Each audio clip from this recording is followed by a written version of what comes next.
What happens when high school students who've spent 7 months learning ways in which to advocate for arts education in New Jersey take the mic to share what they've discovered?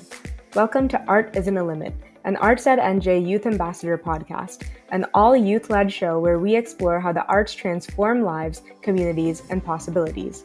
Born from our Arts at NJ Youth Arts Education Council experience, this podcast amplifies the voices of young advocates who understand firsthand why creative expression matters.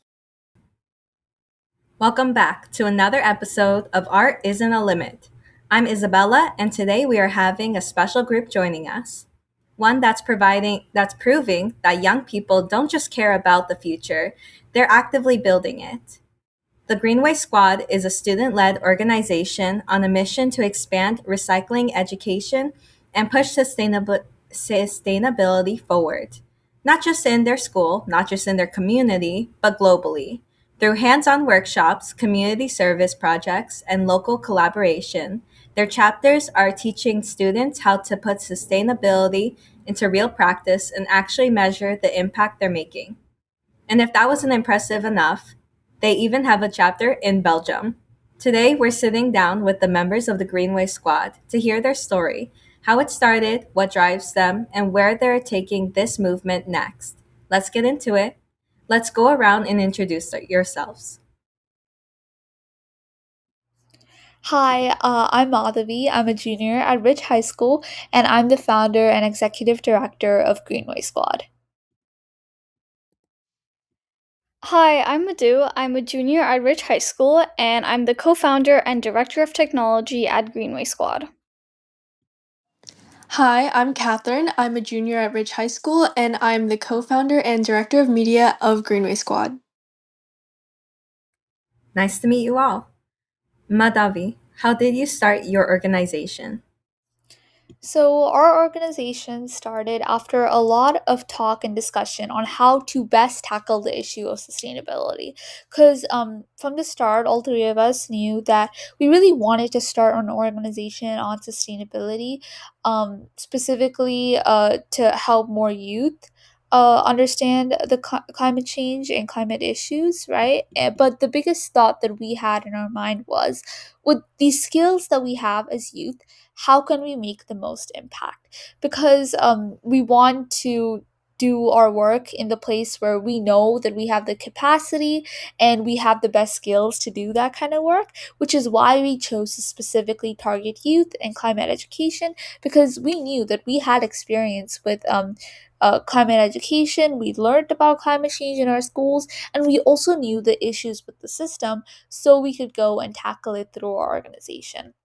And the main way that we were able to start our organization is we got funding and a lot of mentorship from Youth Creating Change, which is a fellowship program based in DC. And through this fellowship, we were able to get funding for a lot of our activities, which was very, very important.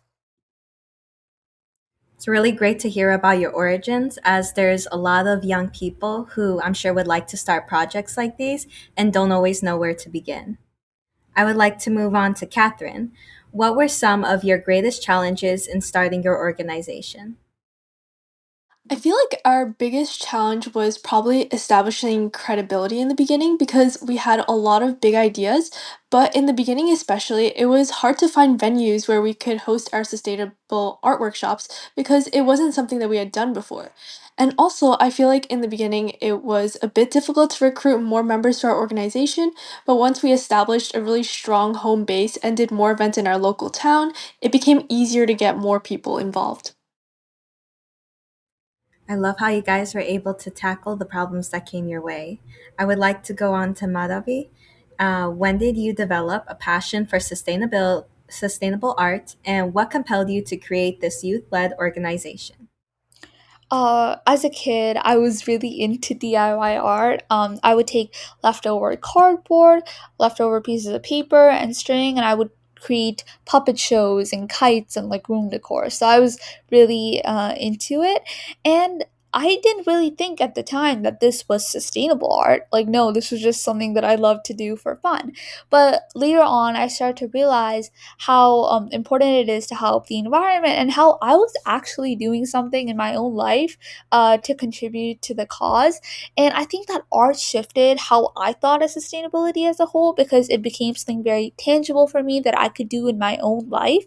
And it was very, like, the way that art impacted me and how I saw climate change was very different from what I learned in school and how I saw climate change that way. And I realized that there was like a disconnect between how we're taught about climate education in school and how art taught me about climate education. And I realized that youth are very disconnected from climate change as a whole because they feel like they can't really make an impact at a young age. And that's one of the main reasons why our workshops work, is because it shows you that they have the ability to make an impact in their own lives, which I just think is so important. So that's how we were able to use this solutions based approach of art to really create an impact on the climate and so many youth. I love how you guys are incorporating the youth into making a creative impact. And I would like to go on to Madhu. Tell us about your sustainable art workshops.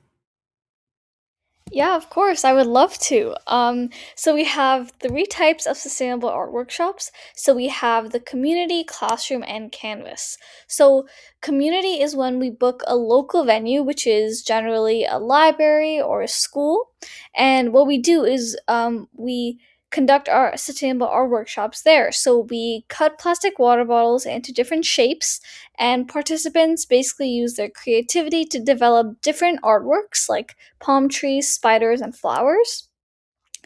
Next, we have the classroom method, which is when we go into a teacher's classroom, and this teacher is usually an educator at a local elementary school, and we introduce GreenWay Squad, what we are, and then we conduct a mini sustainable art workshop with the plastic water bottles, and then we also conduct a lesson about how each one of us can better the environment.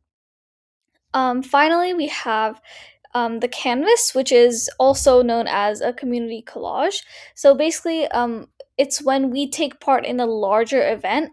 So something like World Water Day at the Watershed Institute, like we did past this month. We basically have a booth, and people can come and contribute to our community art project, which has like a deeper environmental meaning behind it. It's great to hear how you guys are bringing your community together when you do these projects and how you're making these projects accessible to your whole community. I would like to go to Catherine. How do you balance the school workload while running this youth led organization? Balancing schoolwork can definitely be a challenge when running such a busy and event filled student organization, but we have learned how to make GreenWay Squad one of our priorities so we can continue to do as many events as we want to. And additionally, being such close friends, we are super understanding with each other's schedules, and I feel like that also helps when determining who is going to what events. But every month also looks really different for us. For example, in January, we only had one conference planned, which is a lot less than what we have planned for this month. For this month alone, we have 5 sustainable art workshops planned, which, in order to make that happen, we have to make sure we're managing our time really well and we communicate really clearly as a team. Madhu, how can someone volunteer with the Greenway Squad? That's a really great question. So, we're always looking for more members, whether it's at one of our local chapters or abroad. So, on our website at greenwaysquad.org, we have a member application that prospective volunteers can fill out. And there are also other applications on the same website to create your own chapter in your community, collaborate with an established chapter of Greenway Squad, or to sponsor our future projects. That's great to hear for any of our viewers who are interested in joining. Um, Catherine, I see your website, you have a Belgium chapter. How was that established, and would you like to continue spreading this organization globally? Yeah, so we had established our Belgium chapter through online recruitment posts where we had first gotten in contact with Belgium chapter leader Sarah. And then from there, we continued to stay in touch with her. And based on what we found worked in our local area, we recommended some activities or workshops that she could host in Belgium. So the first thing we recommended for her was to build a small team of interested people. And from there, she was able to successfully host a beach cleanup and also a classroom workshop with a bunch of students from Belgium.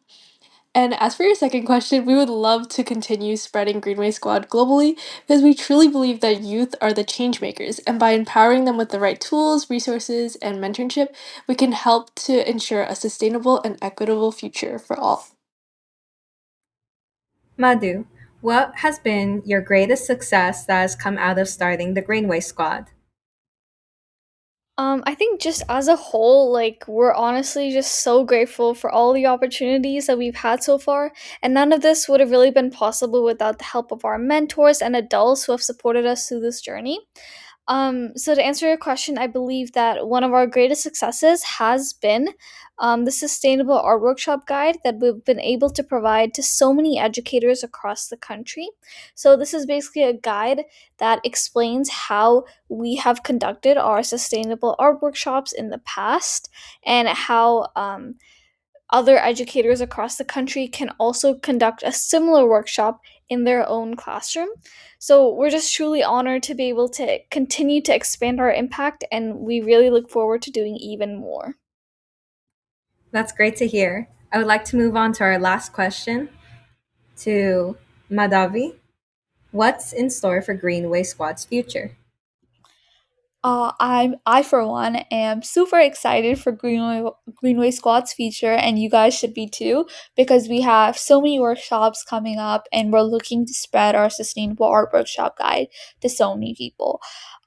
In next month in April, which is Earth Month, we are going to be hosting a booth at the Earth Day Festival, which comes to New Jersey every year, hosted by ACUA, and we're so excited to be there. And it's a huge Earth Day festival with 10,000 people there. So we're going to be able to make sure that our sustainable art workshops reach a lot of people. And in addition to just conducting sustainable art workshops, we are excited to continue our educational work as well. We're currently working on creating new guides, like a game guide that we're trying to create, because these are games that we host like with our classroom workshops, and we're also trying to spread the replicable model that we already have with our sustainable art workshop guide to different organizations, different schools, and different communities. We've partnered with Project Green Schools in order to get the workshop guides spread to a lot of educators and a lot of people, but we're looking to partner with more organizations in order to make sure the guides reach as many educators as possible. So make sure to stay tuned with all we're going to continue to do, and join us and partner with us. Thank you. And that's a wrap on today's episode. A huge thank you to the Greenway Squad for sitting down with us and sharing their journey. It's clear that sustainability isn't just a passion for them, it's a movement they're building, one workshop, one chapter, and one community at a time. If today's conversation inspired you, make sure to check out greenwaysquad.org and find out how you can get involved. Until next time, remember the future is in our hands, and young people are already doing the work. We'll see you next episode. Thanks for joining us on Art Isn't a Limit, where youth voices lead the conversation about the transformative power of arts education. If you'd like to learn more about ArtsEd NJ's Youth Arts Ed Council, visit our website at artsednj.org.